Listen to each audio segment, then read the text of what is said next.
दोस्तों नमस्कार, मैं एस.एल. वागड़ी आपके अपने YouTube चैनल फ्यूचर कैरियर में आपका बहुत बहुत हार्दिक स्वागत करता हूं। दोस्तों, मुझे बार बार विद्यार्थी कमेंट्स आ रहे थे कि सर स्वर संधि के अंदर बहुत सारे ढेर सारे नियम हैं और ये स्वर संधि हमारे समझ से बाहर है। दोस्तों, मैंने विद्यार्थियों की समस्या को सुना और आज मैं आपके बीच में स्वर संधि की बिना किसी नियम के, बिना किसी रूल के और आपको इस तरीके से स्वर संधि बताऊंगा कि आपको 4 ऑप्शन में देखते ही ये पता चल जाएगा कि समय ये संधि है। दोस्तों, शब्द के अंदर कौन सी संधि है इसका पता कैसे लगाएंगे, तो इसके लिए मैंने ये वीडियो तैयार किया है और आप लोग ध्यान से इसको देखेंगे शुरू से लेकर अंत तक। वीडियो पर नज़र बनाए रखें और यदि आपको वीडियो हमारा पसंद आए तो वीडियो को ज़्यादा से ज़्यादा शेयर करें, चैनल को सब्सक्राइब करें। चलिए, आज का हमारा पॉइंट है स्वर संधि। दोस्तों, स्वर संधि के 5 भेद होते हैं। स्वर संधि के 5 भेद होते हैं। दी, गु, ग्री,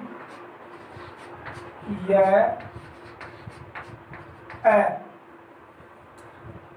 दी, गु, व्री, य, ए क्रम से याद रखना है आपको। दी से बना दीर्घ, पहली संधि हमारी दीर्घ।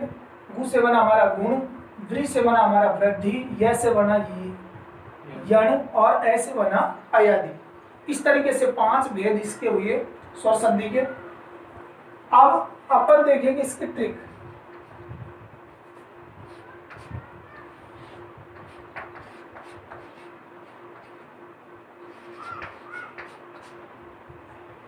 आ, ई, उ दीर्घ में, आ, ई, उ दीर्घ में ए, ओ, अर, ए, ओ, अर गुण, ए, ओ, अर गुण। आई, औ,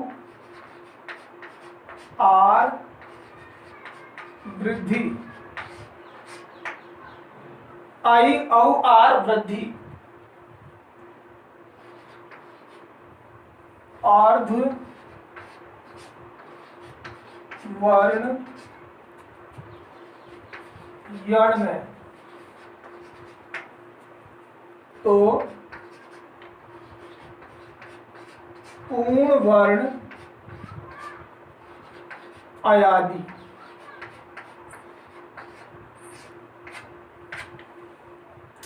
दोस्तों, इसका ट्रिक है आ, ई, उ दीर्घ में ए, ओ, अर गुण, आई, औ वृद्धि, आई, औ, आर वृद्धि। अर्ध वर्ण यानी आधा अक्षर यण में तो पूर्ण वर्ण अयादि। दोस्तों, अपन ज्यादा नियम इसके अंदर नहीं पढ़ रहे हैं और एक शॉर्ट तरीके से कि आपको परीक्षा के अंदर ये मालूम पड़ जाए कि किस शब्द में कौन सी संधि है, उसका शॉर्ट ट्रिक बता रहे हैं। अब अपन पढ़ेंगे पहली संधि। दी से बना हमारा दीर्घ संधि, दीर्घ संधि।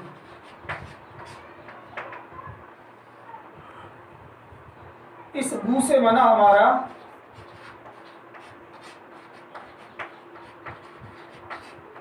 गुण संधि। व्री से बना हमारा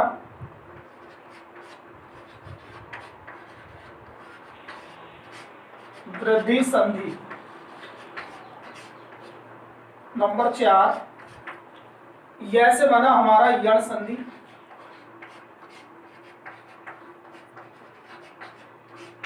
और नंबर 5 पर हमारा बना अयादि,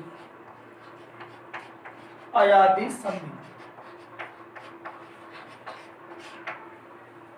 देखिए दोस्तों, दी से बना हमारा दीर्घ, गु से गुण, वृद्धि, यण और अयधि। इस तरह के संधि के 5 भेद हुए। अब अपन इनमें ज्यादा विस्तार से नियम न पढ़ करके एक शॉर्ट तरीके से अपन इनका अध्ययन करेंगे। देखिए दीर्घ, आ ई उ दीर्घ में दो प्रकार के वर्ण होते हैं, एक दीर्घ और एक अश्व। अश्व वर्णों को मूल स्वर भी कहते हैं। एक होते हैं अश्व वर्ण जैसे ए ई उ, ये हिंदी के अंदर मूल स्वर भी है और इन्हें अश्व वर्ण कहते हैं या लघु वर्ण भी कहते हैं। और एक होते हैं दीर्घ वर्ण, इस ए का दीर्घ हो जाएगा आ, ई का हो जाएगा बड़ी ई और उ का हो जाएगा बड़ा उ। ये अश्व वर्ण और ये दीर्घ वर्ण। आप देखिए इसमें नाम आ रहा है दीर्घ, यानी जहां पर दीर्घ वर्ण हो अर्थात ए ई उ, ये हमारे अश्व वर्ण है और इनका बड़ा रूप जहां आ जाए, ए का आ हो जाएगा, ई का बड़ी हो जाएगी और उ का बड़ा हो। यानी जिस शब्द के अंदर कोई भी दीर्घ आ, ई का हो जाएगा बड़ी ई और छोटा उ का हो जाएगा बड़ा उ। यानी जिस शब्द के अंदर इनमें से कोई भी दीर्घ वर्ण अगर यदि आ रहा है तो वह दीर्घ संधि होती है।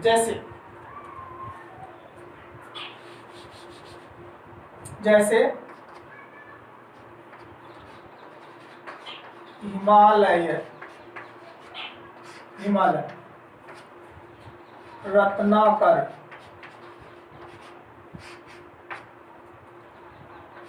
कपीस,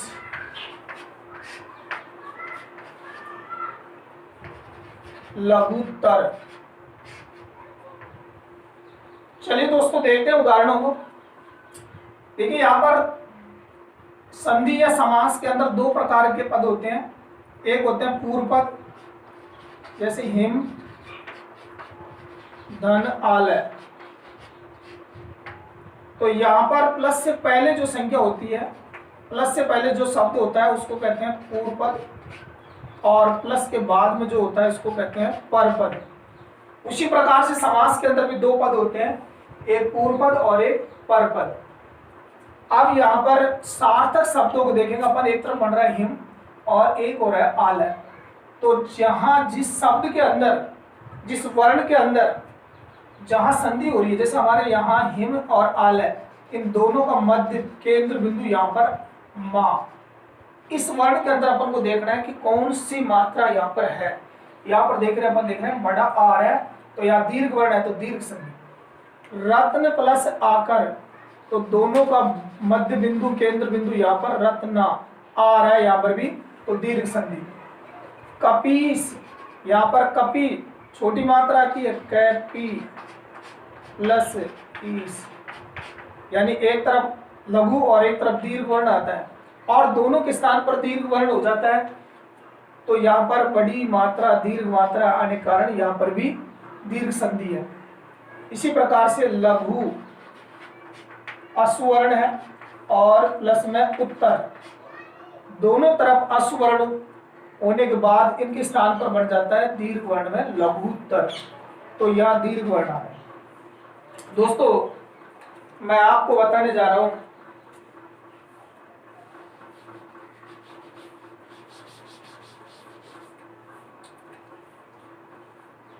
दोस्तों दीर्घ संधि के उदाहरणों को एक बार फिर से देख लीजिए कि यहाँ पर हिमा, रत्ना, कपी और लघु। अपन को शब्द के अंदर पता लगाना है कि जहां जिस वर्ण के अंदर संधि हो रही है, जैसे यहाँ पर इस मैं वर्ण के अंदर संधि है, यहाँ न के अंदर और यह पी के अंदर और यह घू के अंदर। तो जहां जैसी मात्रा आ रही है, यहाँ बड़ा आ, बड़ी ई, बड़ा उ, तो दीर्घ वर्ण होने के कारण यहाँ पर दीर्घ संधि है। आगे देखिए गुण संधि। गुण संधि के अंदर अपन ने देखा कि ए ओ अर गुण, ए ओ अर गुण, ए ओ अर। अगर किसी उदाहरण के अंदर, किसी शब्द के अंदर ये चीजें आ जाती है, तीन प्रकार के वर्ण, तो वहां पर गुण संधि होती है। जैसे सुरेश, एक मात्रा है, एक मात्रा वाले वर्ण है सारे ये। सुरेश, सुर प्लस ईस। महेश, महा प्लस ईस महेश। परोपकार, परोपकार में भी एक ही मात्रा है और एक मात्रा वाले वर्ण जहां भी है वहां पर गुण संधि होती है। परोपकार। अर, सप्तर, सप्तर्षि, सप्तर्षि। एक मात्रा, सुरेश में एक मात्रा, महेश एक मात्रा, रे के अंदर एक मात्रा, ओ की मात्रा ली, और यहाँ अर, सप्तर्षि। आपको ये पहचान करनी है, ए ओ अर अगर किसी शब्द के अंदर, वर्ड के अंदर यदि आ रहा है तो वहां पर गुण संधि होगी। चलिए आगे देखते हैं अगले संधि, वृद्धि संधि। दोस्तों अपन ने गुण संधि के अंदर पढ़ा ए ओ अर। अब अगली संधि हमारी वृद्धि, यानी इस गुण संधि के अंदर वृद्धि कर दे, यानी ए का तो क्या हो जाएगा, इसमें वृद्धि हो जाएगी तो ए का हो जाएगा आई, बड़ी आई हो जाएगी। ओ का क्या हो जाएगा औ, और इस अर का क्या हो जाएगा आर। तो जहां पर आई औ आर आ जाता हो तो वह वृद्धि संधि होती है। वृद्धि संधि के कुछ उदाहरण देख लेते हैं। सदैव, सदा प्लस एव, दो मात्रा, वृद्धि संधि, यानी गुण के अंदर एक मात्रा और यहां पर दो मात्रा यानी वृद्धि।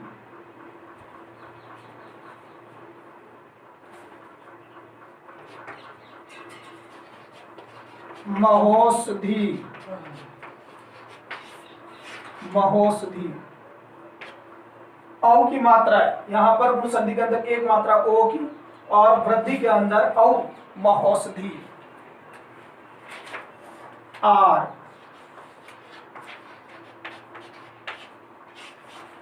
सुख प्लस रित, सुखार्थ। अपन ने गुण संधि में पढ़ा अर और यह हो जाता है आर, सुखार्थ। तो इस तरीके से दोस्तों वृद्धि संधि आपको समझ में आ चुकी होगी कि जहां पर आई औ आर यानी दो मात्रा जहां पर हो और अर के स्थान पर यदि आर यदि आ जाता हो तो वहां पर वृद्धि संधि होती है। आगे देखिए यण संधि। यण संधि के अंदर अपन ने पढ़ा कि अर्धवर्ण यण में, अर्धवर्ण आधा अक्षर जहां आ जाता हो, आधा अक्षर यवर से पहले अगर आ जाता हो तो वहां पर यण संधि होती है। दोस्तों यवर को अर्ध स्वर भी कहते हैं। यवर से पूर्व अर्धवर्ण यानी आधा अक्षर यदि आ जाता है तो वहां पर आपको यण संधि भरनी है। जैसे स्वागत, स्वागत के अंदर यहां पर वह आ रहा है और वह से पहले आधा अक्षर से, प्रत्यय, यहां पर भी जैसे पहले आधा वर्ण आ रहा है, अव्यय, यह से पहले आधा अक्षर आ रहा है यहां पर भी। उसी प्रकार से